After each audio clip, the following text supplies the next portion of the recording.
नमस्कार श्रोताओं, स्वागत है आपका अपने चैनल ज्योति ज्योत में। दोस्तों, आज हम इस वीडियो में बात करेंगे अगहन मास में पड़ने वाली महालक्ष्मी के व्रत पूजन विधि और इनकी कथा के बारे में। यह व्रत पूजा करने से माता महालक्ष्मी प्रसन्न होती हैं, सुख शांति और धन संपत्ति प्राप्त होती है। यह व्रत करने वाले स्त्री और पुरुष दोनों मन से स्वस्थ एवं आनंदमय होने चाहिए। इस व्रत को किसी भी महीने के प्रथम गुरुवार से शुरू किया जा सकता है। विधि नियम अनुसार हर गुरुवार को महालक्ष्मी व्रत करें। श्री महालक्ष्मी की व्रत कथा को पढ़ें। लगातार 8 गुरुवार को व्रत पालन करने पर अंतिम गुरुवार को समापन किया जा सकता है। वैसे यह व्रत पूजा पूरे वर्ष भर भी कर सकते हैं। पूरे वर्ष भर हर गुरुवार को देवी की प्रतिमा या फोटो के सामने बैठकर व्रत कथा को पढ़ना चाहिए। शेष गुरुवार के दिन 8 सुहागनों या कुंवारी कन्याओं को आमंत्रित कर उनको जो है वो आसन या पीढ़ा पर बिठाकर श्री महालक्ष्मी का रूप समझकर हल्दी कुमकुम लगाएं। पूजा की समाप्ति पर फल प्रसाद वितरण करें तथा इस कथा की एक प्रति उन्हें देकर नमस्कार करें। केवल नारी ही नहीं अपितु पुरुष भी यह पूजा कर सकते हैं। वे सुहागन या कुमारिका को आमंत्रित कर उन्हें हाथ में हल्दी कुमकुम प्रदान करें तथा व्रत कथा की एक प्रति देकर उन्हें प्रणाम करें। पुरुषों को भी इस व्रत कथा को पढ़ना चाहिए। जिस दिन व्रत हो, उपवास हो, दूध फलाहार करें, खाली पेट ना रहें। रात को आप भोजन से पहले माता देवी को भोग लगाएं और उसके बाद आप उस भोग को स्वीकार करें। श्रोताओं, ऐसा माना जाता है कि पद्म पुराण में यह व्रत गृहस्थ जनों के लिए ही बतलाया गया है। इस पूजा को पति पत्नी मिलकर कर सकते हैं। अगर किसी कारण पूजा में बाधा आ जाए तो आप ये पूजा औरों से भी करवा सकते हैं, पर खुद उपवास अवश्य करें और उस गुरुवार को आप गिनती में ना लें। दूसरी बात, अगर किसी दूसरी पूजा का उपवास गुरुवार को आए तो भी आप यह पूजा कर सकती हैं। दिन रात में भी यह पूजा की जा सकती है। चाहे आप दिन का पहर कर लें चाहे रात के पहर कर लें, आप यह पूजा अवश्य करें। दिन में उपवास करें, रात में पूजा के बाद भोजन कर लें। इस व्रत कथा को सुनने के लिए अपने आस पड़ोस के लोगों को, रिश्तेदारों को या घर के लोगों को बुलाएं। व्रत कथा पढ़ते समय शांति और एकाग्रता बनाए रखनी चाहिए। चलिए श्रोताओं, अब हम आरंभ करते हैं श्री महालक्ष्मी व्रत कथा। श्री महालक्ष्मी जी की जय। श्री महालक्ष्मी की यह कथा है। अब हम इसका श्रवण पाठ करेंगे। भारतवर्ष के सौराष्ट्र देश में द्वापर युग की यह कहानी हुई है। सौराष्ट्र में उस समय भद्रशर्वा नाम के राजा थे। वे बड़े पराक्रमी राजा थे। 4 वेद, 6 शास्त्र, 18 पुराणों का उन्हें ज्ञान था। उनकी रानी का नाम सूरत चंद्रिका था। रानी दिखने में सुंदर और सुलक्षणा थी तथा प्रतिव्रता थी। उन दोनों को 7 पुत्र और उसके बाद एक कन्या का वरदान मिला था। कन्या का नाम श्यामबाला था। एक बार महालक्ष्मी जी के मन में आया कि जाकर उस राजा के राजप्रसाद में रहे और इससे राजा को दुगनी धन दौलत की प्राप्ति होगी और वह इस धन दौलत से अपनी प्रजा को और सुख दे पाएगा। गरीब के घर अगर रहे और उसे धन दौलत प्राप्त हो तो वह स्वार्थी की तरह केवल अपने ऊपर ही खर्च करेगा। यह सोचकर श्री महालक्ष्मी जी ने बूढ़ी ब्राह्मण स्त्री का रूप धारण किया। हाथ में लाठी लिए लाठी के सहारे रानी के द्वार तक पहुंची। यद्यपि उन्होंने बूढ़ी औरत का रूप धारण किया था, पर उनके चेहरे पर देवी का तेज था। उन्हें देखते ही एक दासी सामने आई। उसने इनका नाम धाम काम धर्म पूछ डाला। वृद्ध ब्राह्मणी का रूप धरिती माता लक्ष्मी ने कहा, बालिके, मेरा नाम कमला है। मेरे पति का नाम भुवनेश है। हम द्वारिका में रहते हैं। तुम्हारी रानी पिछले जन्म में एक वेश्या की पत्नी थी। वह वेश्या गरीब था। दरिद्रता के कारण हर रोज घर में झगड़े होते थे तथा उसका पति रोज उसे मारता था। इन बातों से तंग आकर वह घर छोड़कर चली गई और जंगल में खाली पेट भटकने लगी। उसकी यह दुर्दशा पर मुझे दया आई। तब मैंने उसे सुख शांति देने वाली श्री महालक्ष्मी जी की कथा सुनाई। मेरे कहने पर उसने श्री महालक्ष्मी का व्रत किया। श्री महालक्ष्मी प्रसन्न हुई। उसकी गरीबी दूर हुई। उसका घर, संसार, दौलत, संपत्ति और संपत्ति से भर गया। बाद में पति पत्नी दोनों परलोक सिधारे। लक्ष्मी व्रत करने के कारण वे लक्ष्मी लोक में रहे। उन्होंने जितने साल महालक्ष्मी का व्रत किया उतने हजारों साल उन्हें सुख भोग मिला। इस जन्म में उसका जन्म राजघराने में हुआ है, परंतु वह श्री महालक्ष्मी का व्रत करना भूल गई हैं। उसे यह याद दिलाने में यहाँ आई हूँ। बुढ़िया की बातें सुनकर दासी ने उन्हें प्रणाम किया तथा श्री महालक्ष्मी का व्रत किस तरह से किया जाए इस बारे में भी बुढ़िया को पूछा और बुढ़िया रूप धारण किए हुए श्री महालक्ष्मी माता ने दासी को पूजा की विधि और महिमा बतलाई। इसके बाद वह दासी माता को प्रणाम कर रानी को बताने अंदर चली गई। राज वैभव में रहते हुए रानी को अपने ऐश्वर्य का बहुत घमंड था। संपत्ति और अधिकार की वजह से वह उन्मुक्त हो गई थी। दासी द्वारा बताई गई बुढ़िया की बातें सुनकर वह आग बबूला होकर राजद्वार पर आकर बुढ़िया रूपी श्री महालक्ष्मी पर बरस पड़ी। उसे यह मालूम नहीं था कि श्री महालक्ष्मी माता बुढ़िया का रूप धारण किए द्वार तक आई है, परंतु रानी का इस कदर रूखा बर्ताव तथा अपना अनादर देखकर माता ने वहाँ ठहरना ठीक नहीं समझा। वे वहाँ से चल पड़ी। राह में उन्हें राजकुमारी श्यामबाला मिली। उन्होंने श्यामबाला को सारी बात बतलाई। श्यामबाला ने अपनी ओर से श्री महालक्ष्मी माता से क्षमा मांगी। माता को उस पर दया आई। उन्होंने श्यामबाला को श्री महालक्ष्मी व्रत के बारे में बताया। उस दिन अगहन माघ शीर्ष मास का पहला गुरुवार था। राजबाला ने परम श्रद्धा से श्री महालक्ष्मी का व्रत रखा। फलस्वरूप राजा सिद्धेश्वर के सुपुत्र मालाधर से उनका विवाह हुआ। वह धन दौलत ऐश्वर्य और वैभव से मालामाल हो गई। पति के साथ ससुराल में आनंद से दिन बिताने लगी। इधर श्री महालक्ष्मी का रानी पर प्रकोप हुआ। फलस्वरूप राजा भद्रश्रवा का राज्य एवं राज कारोबार नष्ट हो गया। यहाँ तक कि खाने के लाले पड़ गए। ऐसी हालत में एक दिन रानी ने राजा से निवेदन किया, हमारा दामाद इतना बड़ा राजा है, धनवान है, ऐश्वर्यशाली है, क्यों ना उसके पास जाएं, अपना हाल उसे बताएं, वह जरूर हमारी मदद करेगा। इस बात पर राजा भद्रश्रवा दामाद के पास रवाना हुए। राज्य में पहुंचकर एक तालाब के किनारे थोड़ी देर विश्राम लेने के लिए ठहरे। तालाब से पानी लेने आते जाते देख दासियों ने उन्हें देखा। उन्होंने विनम्रता से उनकी पूछताछ की। जब उन्हें यह मालूम हुआ कि रानी श्यामबाला के पिता हैं, तो दौड़ते हुए जाकर उन्होंने रानी को सारी बात बताई। रानी ने दासी के हाथ राज परिधान भेजकर बड़े ठाट से उनका स्वागत और आदर सत्कार किया, खान पान कराया। जब वे लौटने लगे तो सोने की मोहरों से भरा घड़ा दिया। राज भद्रश्रवा जब वापस लौटे तो उन्होंने देखा कि रानी सुंदर चंद्रिका खुश हुई। उन्होंने सोने की मोहरों से भरे घड़े का मुंह खोल दिया, पर हाय भगवान, घड़े में धन के बदले कोयले मिले। यह सब श्री महालक्ष्मी के प्रकोप से हुआ। इस प्रकार दुर्दशा में और कई दिन बीत गए। इस बार रानी स्वयं अपनी कन्या के पास गई। वह दिन अगहन मास का अंतिम गुरुवार था। श्यामबाला ने श्री महालक्ष्मी का व्रत किया, पूजा की और अपनी माता से भी व्रत करवाया। इसके बाद रानी अपने घर आई। श्री महालक्ष्मी का व्रत रखने पर उसे फिर से अपना ठाट पाट धन दौलत ऐश्वर्य प्राप्त हुआ। वह फिर से सुख शांति और आनंदमय जीवन व्यतीत करने लगी। कुछ दिनों बाद राजकन्या श्यामबाला अपने पिता के घर आई। उसे अपने घर देखकर सूरत चंद्रिका को पुरानी बात याद आई। यह कि श्यामबाला ने अपने पिता को घड़ा भर कोयला दिया था और उसे तो कुछ भी नहीं दिया था। इसी कारण श्यामबाला को पिता के घर आने पर उसका कोई आदर अतिथि नहीं हुआ, बल्कि अनादर हुआ। पर उसने इस बात का बुरा नहीं माना। अपने घर लौटते समय उसने पिता के घर से थोड़ा नमक ले लिया। अपने घर लौटने पर उसके पति ने पूछा, अपने मायके से क्या लाई हो? इस पर उसने जवाब दिया, वहाँ का सार लाई हूँ। पति ने कहा, इसका मतलब क्या हुआ? श्यामबाला ने कहा, थोड़ा धीरज रखें, सब मालूम हो जाएगा। उस दिन श्यामबाला ने सारा भोजन नमक डाले बिना बनाया और परोसा। पति ने खाना चखा। सारा खाना नमक बिना था, इसीलिए स्वाद न आया। फिर श्यामबाला ने थाली में नमक डाला, इससे सारा भोजन स्वादिष्ट लगने लगा। तब श्यामबाला ने पति से कहा, यही है वह मायके से लाया हुआ सार। पति को उसकी बात सही लगी। फिर वह दोनों हंसी मजाक करते हुए भोजन करने लगे।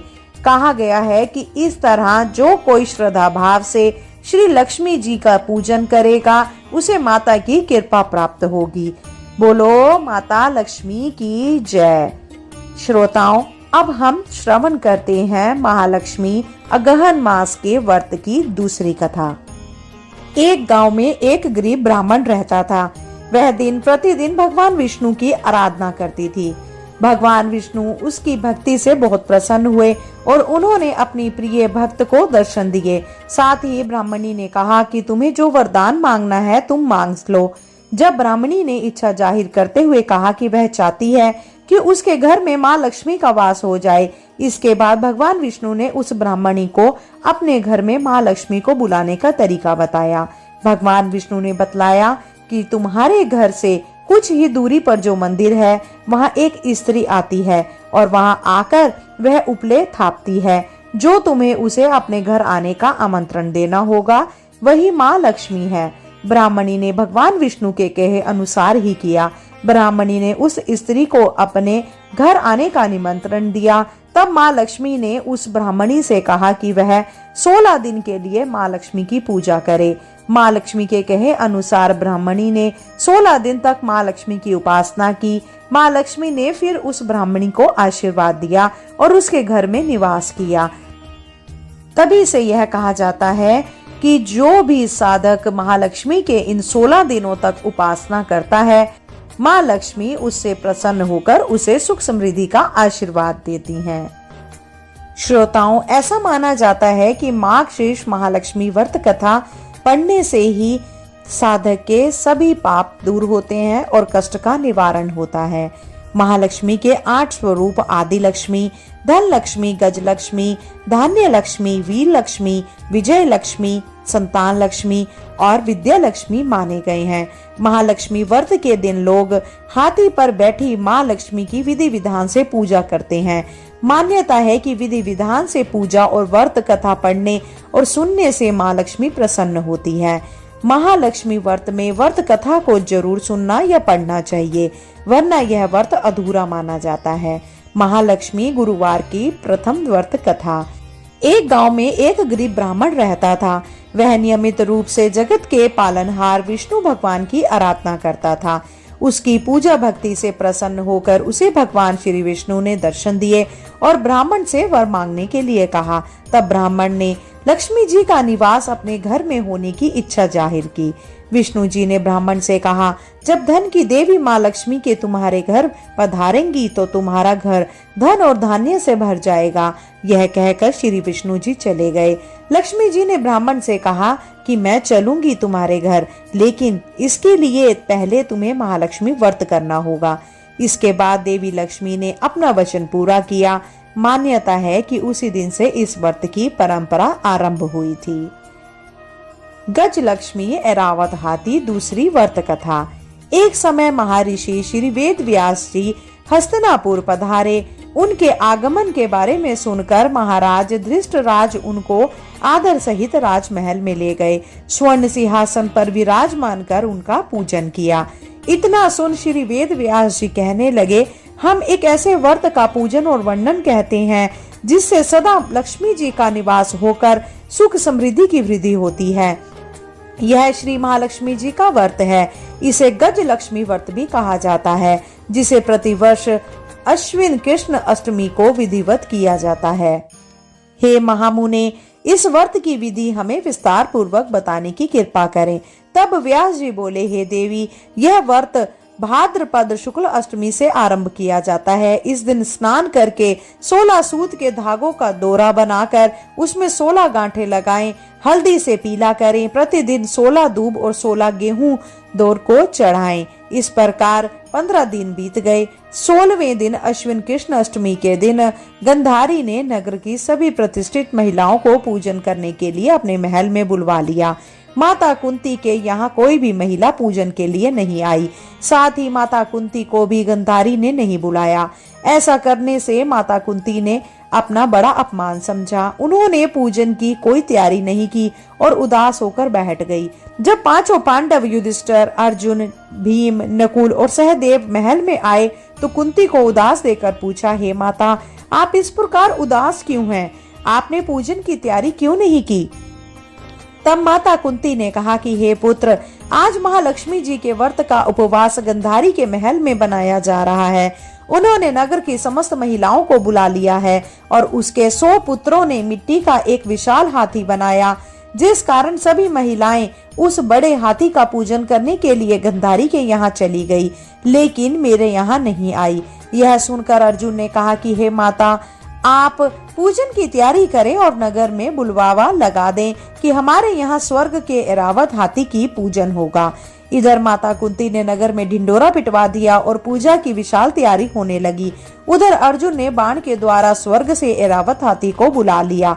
इधर सारे नगर में शोर मच गया कि कुंती के महल में स्वर्ग से इंद्र का ऐरावत हाथी पृथ्वी पर उतार कर पूजा जाएगा। समाचार को सुनकर नगर के सभी नर नारी, बालक एवं वृद्धों की भीड़ एकत्रित होने लगी। जब स्वर्ग से ऐरावत हाथी पृथ्वी पर उतरने लगा तो उसके आभूषणों से ध्वनि गूंजने लगी। ऐरावत के दर्शन होते ही जय जयकार के नारे लगने लगे। सायंकाल के समय इंद्र का भेजा हुआ हाथी ऐरावत माता कुंती के भवन के चौक में उतर आया। तब सब नर नारियों ने पुष्प माला, अबील, गुलाल, केसर आदि सुगंधित पदार्थ चढ़ाकर उनका स्वागत किया। राज्य पुरोहित द्वारा ऐरावत पर महालक्ष्मी जी की मूर्ति स्थापित करके वेद मंत्रों उच्चारण द्वारा पूजन किया गया। नगर वासियों ने भी महालक्ष्मी पूजन किया। फिर अनेक प्रकार के पकवान लेकर ऐरावत को खिलाए गए और यमुना का जल इसे पिलाया गया। राज्य पुरोहित द्वारा स्वस्ति वाचन करके महिलाओं द्वारा महालक्ष्मी का पूजन कराया गया। 16 गांठों वाला डोरा लक्ष्मी जी को चढ़ाकर अपने अपने हाथ में बांध लिया। ब्राह्मणों को भोजन कराया गया। दक्षिणा के रूप में स्वर्ण आभूषण, वस्त्र आदि दिया गया। तत्पश्चात महिलाओं ने मिलकर मधुर संगीत लहरियों के साथ भजन कीर्तन कर संपूर्ण रात्रि महालक्ष्मी व्रत का जागरण किया। दूसरे दिन प्रातः राज्य पुरोहित द्वारा वेद उच्चारण के साथ जलाशय में महालक्ष्मी जी की मूर्ति का विसर्जन किया गया। फिर ऐरावत को विदा कर इंद्रलोक में भेजा गया। इस प्रकार जो स्त्री श्री महालक्ष्मी जी का विधि पूर्वक व्रत और पूजन करती हैं, उनके घर धन धान्य से पूर्ण रहते हैं और उनके घर में महालक्ष्मी जी सदा निवास करती हैं। इस हेतु महालक्ष्मी जी की यह स्तुति अवश्य बोलें। महालक्ष्मी नमस्तुभ्यं, नमस्तुभ्यं सुरेश्वरी, हरि प्रिये नमस्तुभ्यं, नमस्तुभ्यं दयानिधे। बोलो लक्ष्मी माता की जय। हिंदू धर्म में पूजन के बाद आरती करने का प्रावधान है। प्रत्येक देवी देवता के प्रति कृतज्ञता व्यक्त करने के लिए आरती की जाती है। चाहे किसी भी देवी देवता का पूजन किया जाए, बिना आरती के वह अधूरा माना जाता है। शास्त्रों में आरती करने का विशेष महत्व भी बताया गया है। स्कंद पुराण के अनुसार भगवान विष्णु कहते हैं, जो मनुष्य बत्तियों से युक्त घी से भरे दीपक को प्रज्वलित करके आरती उतारता है, वह कोटि कल्पों तक स्वर्ग लोक में निवास करता है। जो मनुष्य मेरे समक्ष आरती करता या आरती दर्शन करता है, उसे परम पद की प्राप्ति होती है। प्रत्येक देवी देवता के लिए अलग आरती गाई जाती है। माँ लक्ष्मी धन की देवी है। उन्हीं की कृपा से मनुष्य को धन वैभव की प्राप्ति होती है। माँ महालक्ष्मी के पूजन के बाद उनकी आरती अवश्य करनी चाहिए। तो श्रोताओं, चलिए रसपान करते हैं माँ लक्ष्मी जी की आरती का। ओम जय लक्ष्मी माता, मैया जय लक्ष्मी माता, तुम्हें को निस दिन सेवत, मैया जी को निस दिन सेवत, हरि विष्णु विधाता। ओम जय लक्ष्मी माता, उमा रमा ब्रह्माणी, तुम ही जग माता, मैया तुम ही जग माता। सूर्य चंद्रमा ध्यावत, सूर्य चंद्रमा ध्यावत, नारद ऋषि गाता। ओम जय लक्ष्मी माता, दुर्गा रूप निरंजनी, सुख संपत्ति दाता, मैया सुख संपत्ति दाता। जो कोई तुमको ध्यावत, रिद्धि सिद्धि धन पाता। ओम जय लक्ष्मी माता, तुम पाताल निवासिनी, तुम ही शुभदाता, मैया तुम ही शुभदाता। कर्म प्रभाव प्रकाशिनी, भवनिधि की त्राता, ओम जय लक्ष्मी माता। जिस घर में तुम रहती, सब सद्गुण आता, मैया सब सद्गुण आता। सब संभव हो जाता, मन नहीं घबराता, ओम जय लक्ष्मी माता। तुम बिन यज्ञ न होते, वस्त्र न कोई पाता, मैया वस्त्र न कोई पाता। खान पान का वैभव, खान पान का वैभव, सब तुमसे आता, ओम जय लक्ष्मी माता।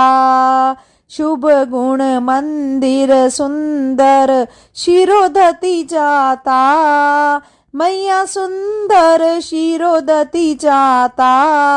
रत्न चतुर्दश तुम बिन कोई नहीं पाता, ओम जय लक्ष्मी माता। महालक्ष्मी जी की आरती जो कोई नर गाता, मैया जो कोई नर गाता, उरे आनंद समाता, पाप उतर जाता, ओम जय लक्ष्मी माता। मैया जय लक्ष्मी माता। तुम कौन इस दिन सेवत, हरि विष्णु विधाता, ओम जय लक्ष्मी माता। मैया जय लक्ष्मी माता। माँ महालक्ष्मी जी की जय। हे माँ लक्ष्मी, इस कथा को पढ़ने, सुनने और हुंकारा भरने वालों सभी की मनोकामनाओं को पूर्ण करना, सबके बिगड़े काम बनाना, सबके घर धन धान्य से परिपूर्ण कर उनके मनोरथ को पूर्ण करना। श्रोताओं, आज की वीडियो में मैंने आपको महालक्ष्मी जी के व्रत कथा और उनकी महिमा का वर्णन किया। अगर आपको यह कथा पढ़ने में आनंद आया हो तो कृपया करके वीडियो को लाइक और शेयर करें, और अगर आप चैनल पे नए हैं तो सब्सक्राइब अवश्य करें। कहा जाता है माता लक्ष्मी की कथा को मात्र सुनने से ही सभी कष्टों से छुटकारा मिल जाता है। चलिए दोस्तों, आज की वीडियो में इतना ही। शीघ्र मिलते हैं नई वीडियो नई जानकारी के साथ। जब तक के लिए जय श्री कृष्णा, राधे राधे।